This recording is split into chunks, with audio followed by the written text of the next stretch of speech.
The following program is sponsored by Friends of Life Outreach International.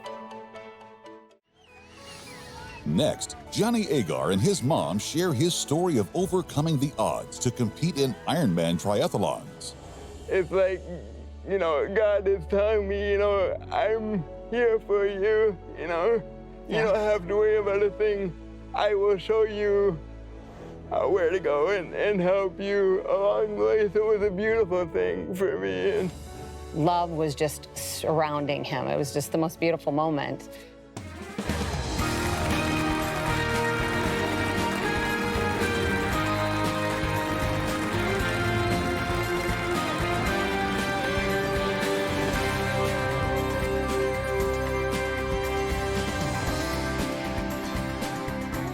Hi, welcome to Life Today. I'm Sheila Walsh, here with Randy Robertson, and we are excited about today's show.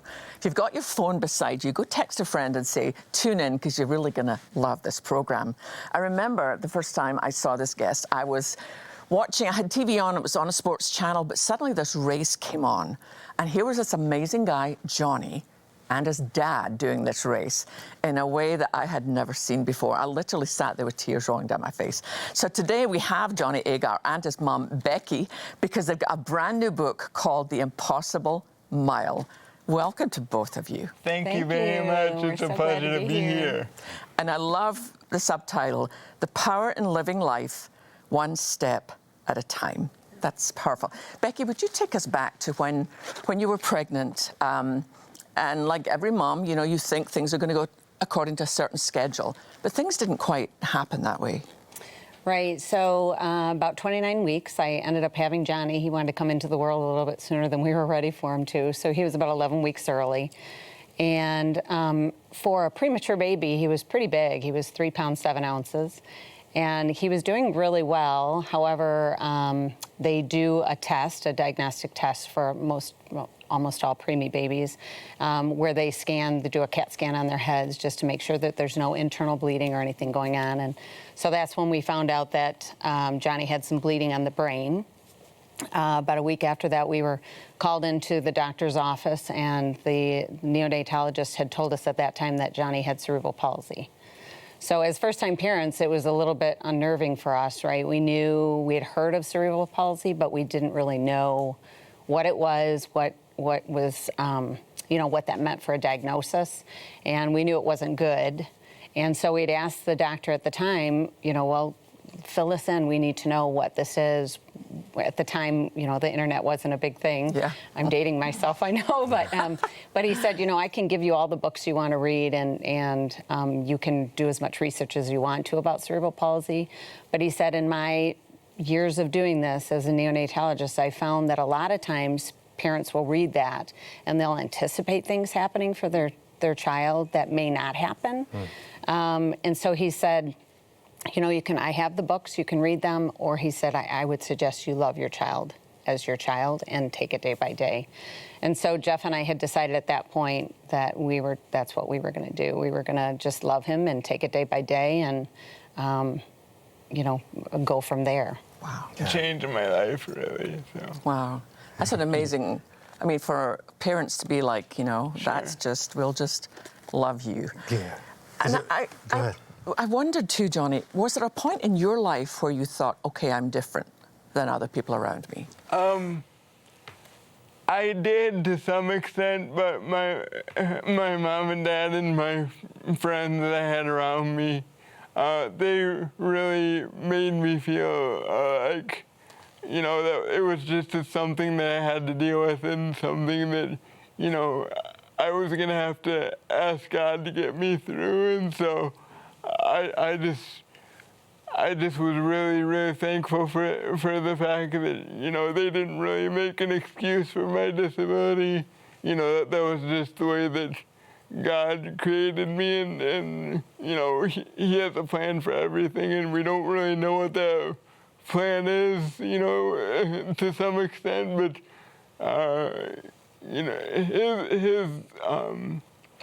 his plan is a lot greater than So we just need to trust in that. That's so. beautiful. You know, I think a lot of people, when they're faced with the situation you are, they strive for some level of normalcy, what we think of as normalcy. Yeah.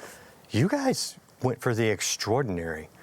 What in the world made you decide, I'm not just going to do what every other kid does. I'm going to do what most kids don't do, and I'm going to become an athlete? Well, I looked at athletes as somebody that I could look up to because I watched how hard athletes train to participate in games. And I looked at that as like a visual representation of what I needed to do. I need to get stronger and better, and that would help me to become more independent in life, just like athletes do to become successful or you know, do what they're trained to do. And so it was really a representation, a visual representation for me of, you know, I need to have these people around me, and triathlon really gave me an opportunity to really express what I could do and really have the right people around me to show me what I could do. So It's amazing. Let me ask you about the title of the book, The Impossible Mile. When I read that part, and considering how many steps you had walked up till that point in your life, this part blew me away. Now, you're the mom. How are you dealing with this, where suddenly your son wants to go way beyond what? I mean, Randy and I couldn't run around the block.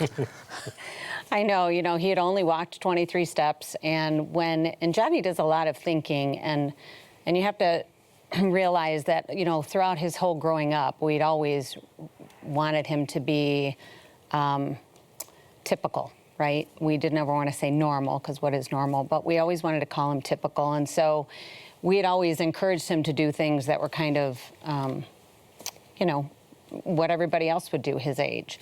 And so, and he would do a lot of thinking, and he would constantly come up to us and say, you know, I'm gonna try this. And it's okay, let's do that. So it was a breakfast, we were at breakfast one day and one morning, and he said, you know, I've been thinking I wanna walk a mile, the last mile in one of the races Dad pushes me in. And our immediate... I wanted to give Dad a break, is what I like to say. So. And our immediate thought was, Jeff and I both looked at each other, and we knew, because we weren't going to say, how are you going to do that? You know, you've only walked 23 steps. We just said, okay, you know, let's just start training. Let's figure out how we can get that done. And what kind of parents would we have been had we put a limitation on him at this point, because we had been saying all along that, you know, he could do all these things, and if he wanted to and tried. So, and that was what triathlon gave me too. I knew that, you know, even though I had only walked 23 steps, I knew that there was a process to things. And I knew, watching my dad train, you know, how hard he works. I knew that I could accomplish things if I did the same thing, and just have faith in God and have the right tools with me, that I could accomplish anything. So. Which to me is amazing, because your body does not obey what your mind always tells it to do. Sure. That is a huge challenge. From the mental to the physical, how were you able to get through that? How do you even train for that? I think, you know, if you have the right support system, then people will start telling you stuff. I always like to think of racing as going to church every day, you know, every week. You know, you're there to have that positive reinforcement with you, and I think, you know, racing does the same for me. Not that racing will ever have the same impact that church does, but I think it's the same scenario in that, you know, if you have those people around you, that those messages with you every day, every week, then you come to believe it, and it becomes a part of you. And I think that that encouraged me and helps you to do a lot more than you think. One of the things in can your do. story that I found really moving was, so you're committed to do the last mile, Yep. and you have this special thing that will help you walk Yeah. it. But you're not seeing initially what's happening because it's kind of over the hill. And then tell me about that moment, because some people said, hey, you need to come see this. Yeah, my job was to stay at the finish line because I wanted to get pictures. That's what I love Sure. to do. And so at the finish line, there's a little bit of a hill.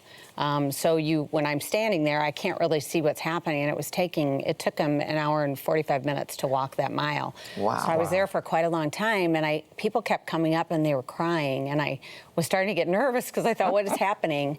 And finally, a friend of mine came up. He had biked up, and he said, Becki, you've got to go see what's happening. And I said, why? Is everything okay? And he said, just get down to where they are, and you'll see what I mean.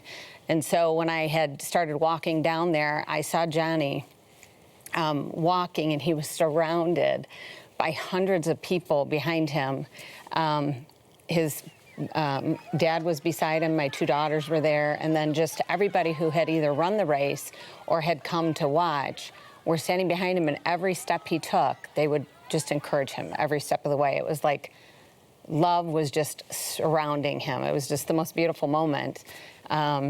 And it just filled my heart because I know how much he wanted to do that, and I know how much he struggled to do it. And to just have that encouragement, I just wish everybody could kind of feel that same thing when they're challenged with something, because it was just, Wow. yeah. But this wasn't just a fulfillment of a race. I mean, this has got to be a fulfillment of a lifetime of your whole family working together to do the impossible. Yeah.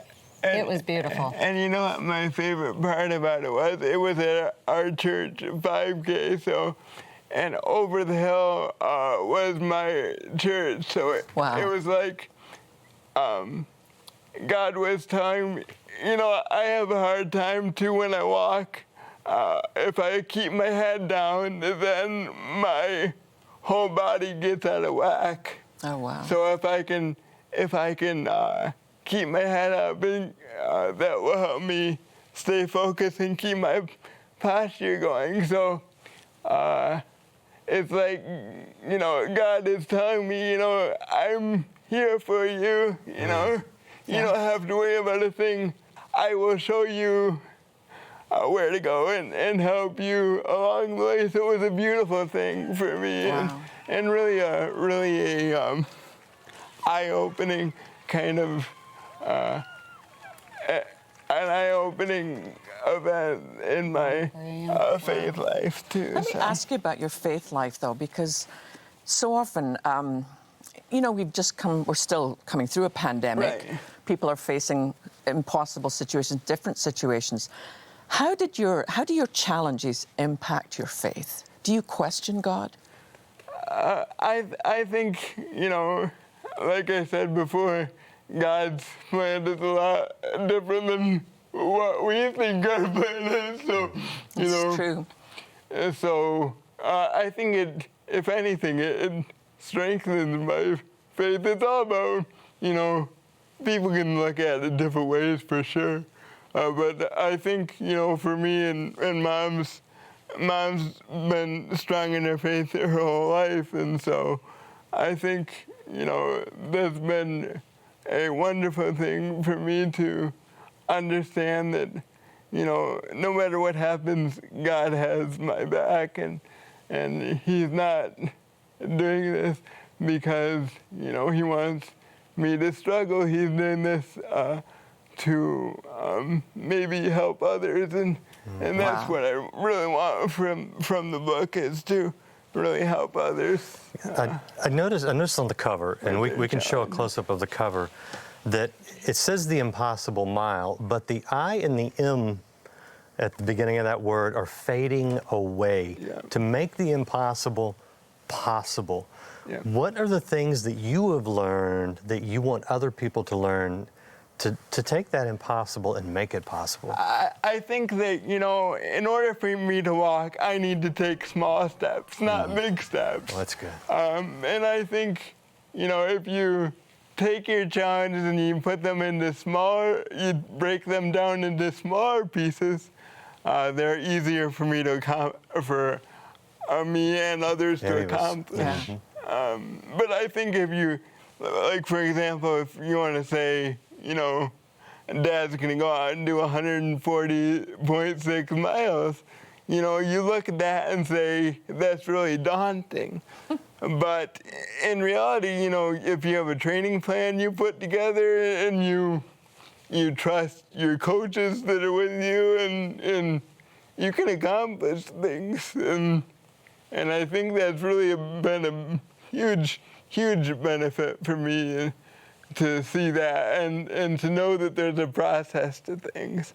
And you may not get it at the first try, but it's always there for you if you want it badly enough. So that is a great point. Yeah. Sorry, and I think the big thing is with Johnny is, he experiences failure every day. So just getting out of bed, it takes him a few tries. And anything, failure is just part of his life. So he never was afraid to fail. And I think a lot of times people are held back because they're going to be embarrassed that they fail, or they're going to, for whatever reason. They look at it as like a definite thing, Right, as a bad thing. And whereas Johnny just sees it as it's just part of his everyday. Yeah, it's not the end. It's just part of the process. Right. Yeah. So his challenges, yes, as he was growing up, there were sometimes he'd look at the kids playing and he'd think, why couldn't I do that? But he didn't really lament on it. He would use it, he'd turn it into a positive. Yeah. And we always wanted to include him in everything. So if he couldn't play baseball, he can't really throw a baseball too well, it would go backwards. But he would ump during a game. That's great. He would do something, he'd be a part of the game in a way that he could, and we'd just adapt it for him. So I think he just always kind of was raised that way and had that mentality, and then when he got old enough to make the decisions, those challenges became opportunities for him, and he went from there. Let me ask you one thing, Johnny. On the front cover, Johnny Agar is a true inspiration. Michael Phelps, the most decorated Olympian of all time. Yeah, it really meant a lot for me to have him be a part of the book, because it's not just about the gold medal. It's how hard he works. How it's so much more than wins and losses for me. And it's what do you learn from things. And so I look at how hard he trains and how hard he works to accomplish things, and I say, I can work that way too. And I really don't really need that for wins and losses necessarily. I need it so I can be more independent in life. Yeah. And so it's just a wonderful thing for him to be a part of the book, and I'm really thankful for it. So all that you've been through with the races and the TV commercials and the athletes endorsing you, that has given you a platform. And you've chosen to use that not just to inspire people sort of in whatever they're struggling with, but you used it to proclaim Christ. Yeah.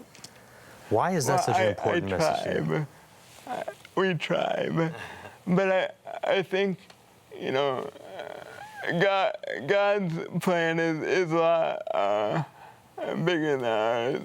And so I just really want people to understand that, my favorite Bible verse is, I can do all things through Christ who gives me strength. And I really lean on that a lot, and so I tell people that all the time. But I'm really thankful that he's given me this opportunity to inspire others and bring glory to him too as well. So Amazing. And we're going to tell you how you can get hold of this phenomenal book, The Impossible Miles, story of Johnny Agar with his mom, Becki Agar, because maybe you can't throw a ball forwards, but I don't think some of those people who can will have written a best-selling book. So we're just very proud of you, proud to know you. And I want to let you see something now. It's another battle that we are very much part of. And so watch this, and then I'm going to tell you how you can get hold of Johnny's book.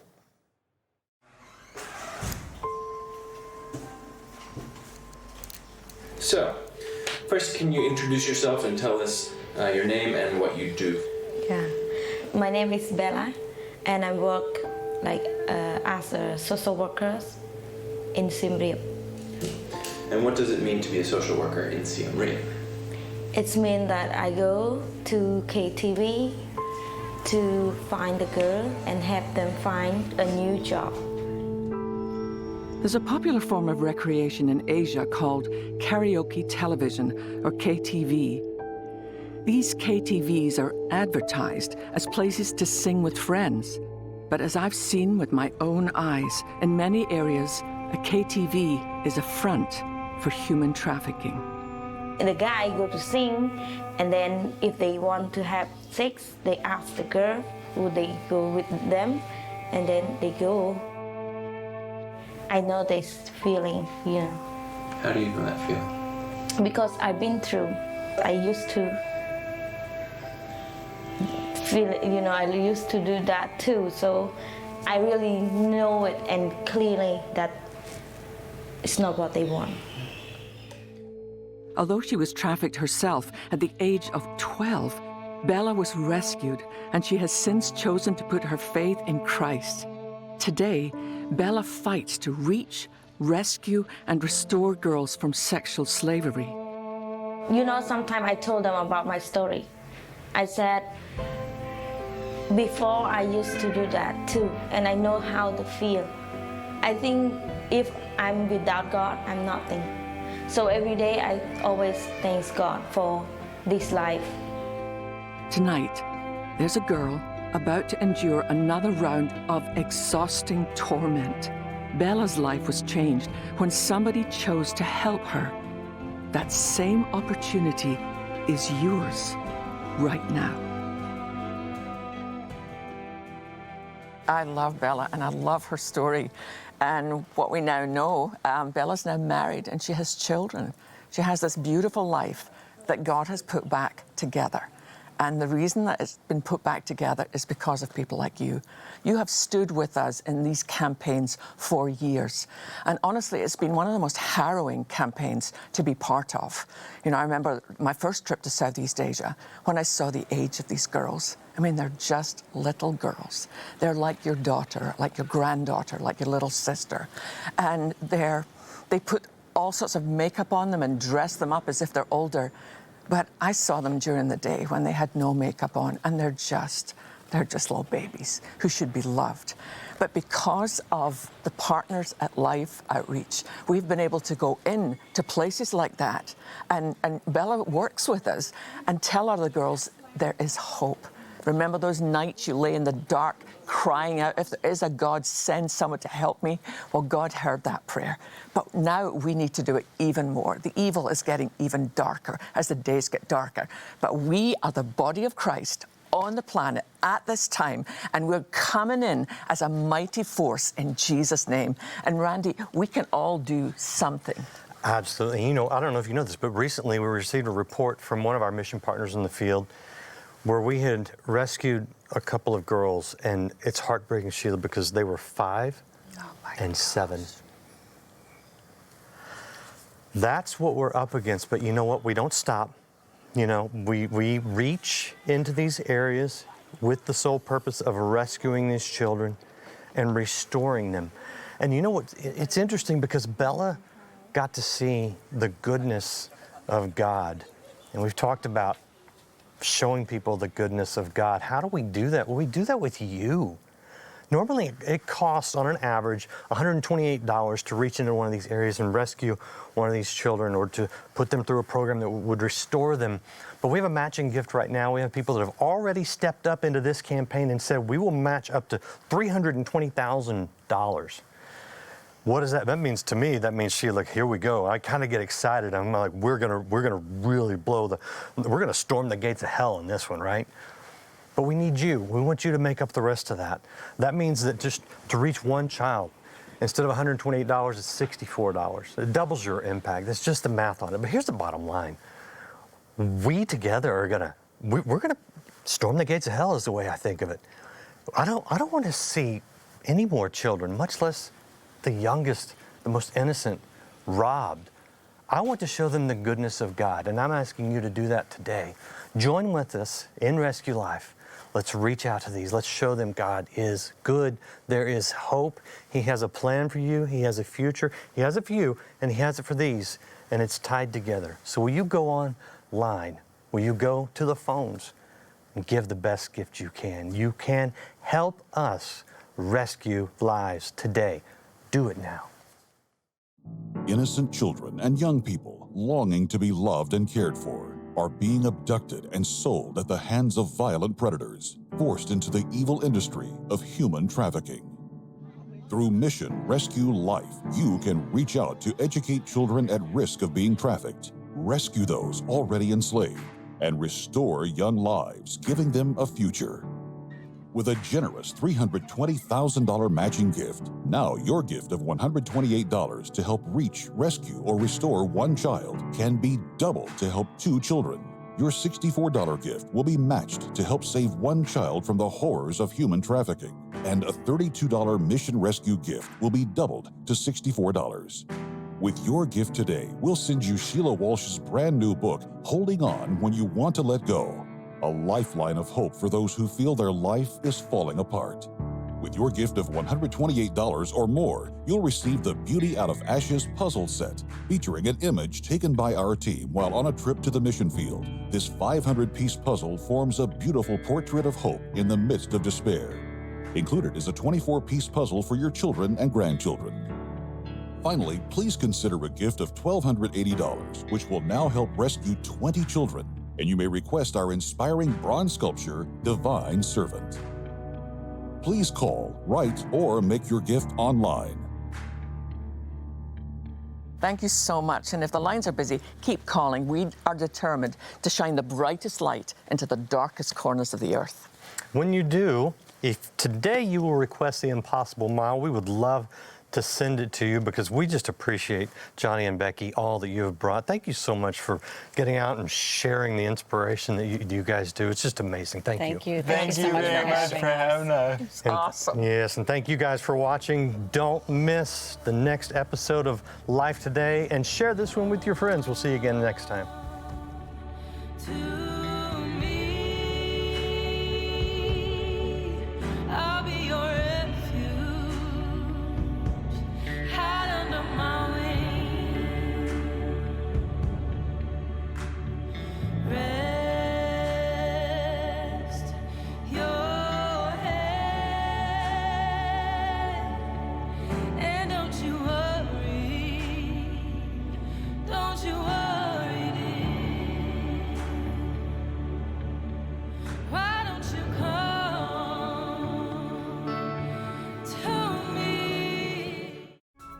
Stay connected with Life Today through your favorite social media sites or visit lifetoday.org, where life is always on.